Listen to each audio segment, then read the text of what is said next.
మన దేవుని తట్టు త్రిప్పబడాలి అని వాక్యం చెప్తుంది. కానీ మనుషులు ఏం చేస్తున్నారంటే తమ హృదయమును, తమ మనస్సును, తన జీవితాన్ని వ్యర్థమైన వాటి వైపు త్రిప్పుకుంటున్నారు.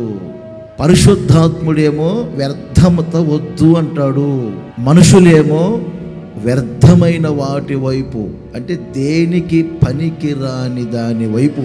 ఇంకా మీకు చెప్పాలంటే వీధుల్లో కుప్పతొట్లు ఉంటాయి, ఇళ్లలో మూలన డస్ట్బిన్లు ఉంటాయి. ఆ డస్ట్బిన్లో వినియోగపరచవలసిన వాటిని దానికే వినియోగపరచాలి, విడిచిపెట్టవలసిన వాటిని క్షణాల్లో విడిచిపెట్టాలి. వ్యర్థత ఏదో మీకు తెలియాలి. వ్యర్థమైన వాటి మీద మనసు పెట్టడం ఏమిటి? దేవుడు మీకు ఇచ్చిన విలువైన జీవితం మీద మనసు పెట్టాలి. దేనికి పనికిరాని దాని మీద మనసు పెట్టడం ఏమిటి?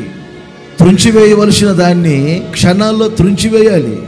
అవసరం లేని దాని కొరకు, ప్రయోజనం కాని దాని కొరకు, మీకు సంతృప్తి కలగజేయని దాని కొరకు మీ మనసు పెట్టి, మీ హృదయాన్ని తిప్పి దాని గురించి అంత తీవ్రంగా ఆలోచన చేసి చివరికి మీ కుటుంబ వ్యవస్థను, మీ జీవితాన్ని పాడు చేసుకోకూడదు.